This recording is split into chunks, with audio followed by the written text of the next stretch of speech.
미국 정부가 늘어나는 부채로 채무 불이행, 그러니까 디폴트를 선언할지 모른다는 소식이 전해지고 있죠. 세계 1위 경제대국이 나라 빚을 못 갚는다. 이게 무슨 상황인가 또 궁금해하실 분들이 많은 것 같아서 자, 이러한 궁금증 풀어줄 분을 전화로 연결했습니다. 자, 이인철 참 좋은 경제연구소장을 연결합니다. 소장님 나와 계시죠? 네, 안녕하세요. 예.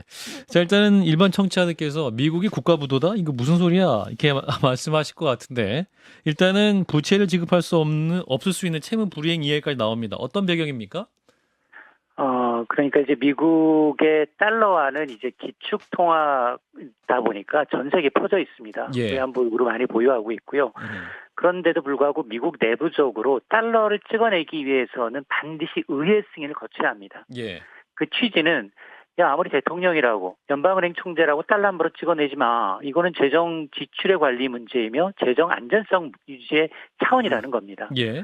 그래서 미국은 1939년부터 이 부채 한도 제도를 만들었습니다. 그래서 그 이후에 이제 뭐 100번도 넘게 의회에서 부채 한도를 늘리거나 유예해 왔거든요. 근데 앞서 제가 이 권한을 의회에 갖고 있다. 예. 그러니까 의회 절차라는 게 하원 통과하고 다시 상원에 올라와서 예. 대통령이 그걸 서명하는 절차가 필요한데 예. 지금 미 행정부를 보게 되면 하원의 경우에는 여소야대입니다. 예. 그러니까 바이든 행정부가 민주당이잖아요. 예. 근데 하원의 경우에는 435명의 하원 의원 가운데 지금 민주당은 이제 213명. 공화당이? 나머지 그렇습니다.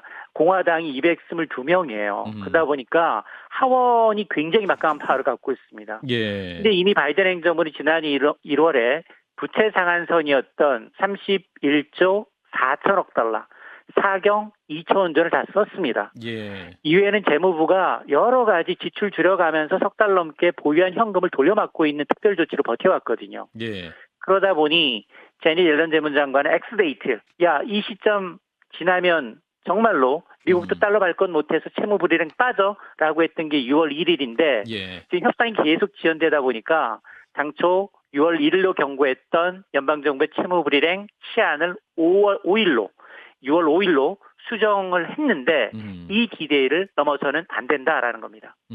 그렇군요. 그래서 이제 오늘 나온 소식은 바이든 대통령이랑 메카시 하원 의장이 일단 최종 합의를 했다고 하는데 어떻게 접점 맞춘 겁니까? 공화당 요구안이 일단 좀 수용된 부분이 있는 것 같은데요? 그렇습니다. 사실 바이든 행정부가 뒤로 밀리면 밀릴수록 손해거든요. 예. 왜냐? 이게 만일 지연될수록 집권당인 바이든 행정부가 최대 타격을 받습니다. 예. 근데 공화당도 비슷해요. 그러니까 내년 선거 앞두고 바이든 행정부에 발목 잡는다라는 비난을 받을 수밖에 없어서 사실 바이든 대통령은 G7 일정 단축시켜가면서 케빈 메카시 하원 의장과 지금 매일 만나고 있거든요. 매일. 그래서 양측이 합의한 내용을 보니까 다음 대선을 포함한 2024년까지 2년간은 부채 한도를 상향해 주겠다. 대신에 2024년 내년 회계연도에 연방 지출은 동결하고 2025년에도 예산을 최대 1%만 증액하는 상한을 두겠다는 겁니다. 예. 그러니까 뭐 세부 합의 조건은 공개가 되지 않았어요. 정말 2년 동안 부채 한도를 얼마나 상향해 줄 건지에 대해서 구체적으로 공개되진 않았지만 한마디로 지금 공화당이 요구했던 내년 중간선거 앞두고 돈 풀지 마. 지출을 줄여라는 주장이 그대로 반영됐거든요. 자, 그러다 보니까 여기에 막판 쟁점이 됐던 것들이 어떤 것들이 있었느냐. 뭐 식량 보조 프로그램이라든가 푸드 스탬프와 같이 복지 수혜 대상자를 좀 늘리자라는 안이 포함되어 있었는데 이것도 공화당이 요구대로 이 근로 요건을 강화하기로 했기 때문에 사실상 공화당의 승이라고 볼 수 있습니다. 그렇군요. 김종혁 기자님. 이 소장님 안녕하세요. 김종혁입니다. 미국 같은 경우는 전 세계 초강대국이고 기축통화국임에도 불구하고 지금 이 소장님이 말씀하신 대로 부채 상한액에 한도를 두어서 재정의 건전성과 안전성을 유지하려고 안간힘을 쓰고 있는 그런 모습을 보게 되는데요. 그런데 저희 같은 경우는 그동안에 해방 이후 600조였던 국가 채무가 문재인 정부에서 5년 사이에 400조가 더 늘어나서 지금 1000조를 돌파하지 않았었습니까? 우리나라에는 이런 것들이 이렇게 엄청난 액수의 그 빚들을 마음대로 늘릴 수 있는 것은 의회가 기능을 못해서 그렇습니까? 우리나라에 법이 없습니까? 그건 왜 그런 건가요? 일단은 뭐 부채가 단기간에 많이 늘었다라는 것도 사실이고요. 그리고 이제 재정 준칙을 도입하지 않은 국가가 OECD 국가 가운데 키르기아랑 우리나라밖에 없다는 것도 마찬가지입니다. 예. 근데 매 정부마다 사실 씀씀이를 줄이겠다라고 하는데 물론 뭐 코로나라는 특수한 상황도 있었고 예. 매번 위기가 있었기 때문에 재정 지출을 늘려온 측면이 있고요. 그럼에도 불구하고 선진국들은 말씀하셨는 것처럼 재정 준칙을 세워서 코로나 이후에는 씀씀이를 줄이고 있습니다. 남는 세금이 거치면 바로 이제 채무를 깎아서 국가 채무를 갖춰서 재정 건전성을 유지하는 쪽으로 가고 있는데 예. 우리는 사실은 여야의 어떤 행태를 좀 보게 되면 지금 뭐 재정 준칙에 대해서 원론적으로는 찬성하고 그리고 이제 이번에도 여야 대표단이 기재 출신 의원들이 뭐 스페인부터 시작을 해서 여러 유럽의 재정 준칙을 먼저 도입한 국가들의 이제 선례를 이제 공부하기 위해서 갔다라고는 하지만 예. 실질적으로 이 부분은 뒷전으로 밀리고 있는 것 같습니다. 예. 이제 미국 얘기로 들어가면 알겠습니다. 예. 예. 자, 그래서 이제 미국이 지금 이제 논의가 되고 있는데 이제 연방 정부의 고가 문제긴 하지만 우리 경제에 직결된 문제가 아니겠습니까? 그럼 만약에 이 미국 의회 결정에 따라서 우리 경제에 어떤 영향이 미치게 되는 것인가? 이제 해석해 주시면.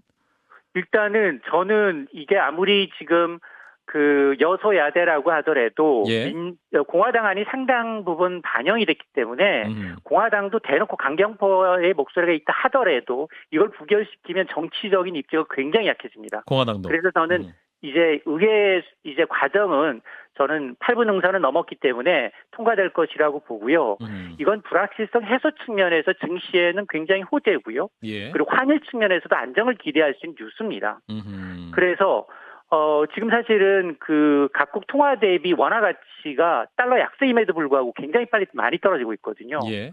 그리고 특히나 이 지금 부채 한도 이제 협상 문제가 그동안 배제된다 하더라도 우리 내부적으로 보게 되면 사실 지금 우리는 그동안 수출로 달러를 벌여와야 되는데 에너지 수입하느라고 반도체 판고에다 더 얹어서 달러를 내주고 있는 형국이거든요. 자, 그러다 보니 지금 당장 이번 건으로 인해서 단기적으로 증시에는 호재고 환율은 안정을 기대하지만 그러나 우리 내부적인 문제, 무역 수지 악화가 1년 넘게 이어지고 있다라는 점, 이런 이제 재정 펀더멘털이 굉장히 좋지 않은 것은 원화 가치 하락을 부추기는 근본 원인입니다. 예, 일단은 그 미국 정치 흐름을 보면 이러한 그 부채 상한 한도는 갈 것이고 또 공화당 역시 미국 민주당과 타협을 할 것이다. 이런 전망이 우세한 상황이네요. 그러면. 그렇습니다. 지금까지 그 굉장히 아슬아슬하게 디데이를 임박해서 타결했지 그걸 넘어서 선을 넘은 적은 없습니다. 그 정치인들이 그걸 알고 있어요.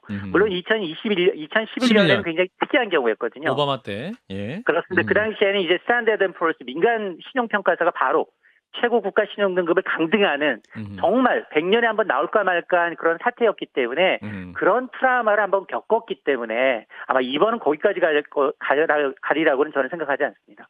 예. 시간이 남기 얼마 남지 않았는데요. 우리 경제 얘기를 다시 한번 해보면 이제 한은이 3회 연속으로 기준금리를 동결했습니다. 3연속 동결인데 이 시그널을 이제 국내 경제에서는 그러면 그 대출금리도 어느 정도 이제 떨어지는 국면으로 갈 수 있을 것이냐, 뭐 이런 부분일 것 같습니다. 소장님 어떻게 판단하십니까? 아이러니하게 금통이 다음 날 금리가 올랐습니다. 시중은행 금리는 그렇습니다. 왜냐? 지금 보면 뭐 이제 주담대 3% 내려왔다라는 건 이건 신규 대출자들 최고 등급의 신용도가 좋은 분들이고요. 예. 지금 그동안 1년 반새 기준금리가 3% 넘게 올랐고 여기에다가 은행들이 가상금리를 살인적으로 붙였습니다. 그래서 지금 대부분이 대출금리가 7%, 6%까지 올라와 있는 상황이에요. 예. 변동형 주담대는 6개월 단위로 반영됩니다. 그러니까 지난해 11월 이전 대출자들이 조금 내려갔는데 인하폭은 1% 미만이에요. 오르는 폭은 3%, 4% 올랐습니다. 그러다 보니 지금 아마 이번 주인데요. 31일부터 대환대출 플랫폼이 선보입니다. 금융사 간 금리 경쟁을 좀 촉발해서 자연스럽게 금리를 좀 낮춰보자라는 취지인데 아마 금리 검색 비교하고 저금리로 갈아탈 수 있는 기회를 제공한다라고 하는데 아마 이게 얼마나 또 효력이 있을지 그리고 기존 대출자들 대출 금리가 얼마나 낮아질지 좀 지켜봐야겠습니다. 그러니까 A은행에서 대출 상품을 이제 가입하고 있다가 예. B은행이 좀 금리 조건이 좀 B은행으로 그 주담대를 갈아탈 수 있다는 거네요, 지금. 그렇습니다. 지금까지는 오프라인 다 서류 가지고 가서 오프라인 지점 방문했는데 예. 앞으로는 온라인상에서 갈아탈 수 있게 해주겠다는 겁니다. 아하, 그렇군요. 그럼 소비자도 혼자서도 이제 충분히 보시고 그럴 수 있는 게 열렸다라는 거군요. 그렇습니다. 여기에 이제 매기가 등장을 해야 되거든요. 시중은행은 담합할 수 있어요. 5대 은행은. 아하. 그러니까 매기라는 것은 좀 금리를 좀 낮게 할 수 있는. 인터넷 전문은행도 될 수 있고요. 그다음 플랫폼 기업도 될 수 있고요. 이제 이 한 50여 개 금융사가 이제 참여를 한다고 했기 때문에 예. 아마 저는 이거를 좀 기대를 해보는데 그래도 한도가 이게 지금 처음에는 아마 신용대출, 마이너스 통장대출부터 시작이 되고요. 가장 큰 거는 사실 주담대, 주택담보대출이거든요. 예. 근데 인터넷 전문은행은 주담대할 수 있는 그 역량이 굉장히 적습니다. 아하. 대출 폭이 적기 때문에 이걸 얼마나 유동적으로 돌리면서 이 은행의 이제 과점 상태를 좀 끊어내느냐. 왜냐하면 한 번 올린 이제 가상금리는 잘 안 내려주거든요. 예. 이걸 좀 깨야 합니다. 예. 이제 국내 금융시장도 어떻게 변하는지 그 부분도 좀 봐야겠네요. 말씀 잘 들었습니다. 네, 고맙습니다. 네, 이인철 참 좋은 경제연구소 소장이었습니다. 좋아요, 구독, 알림 설정.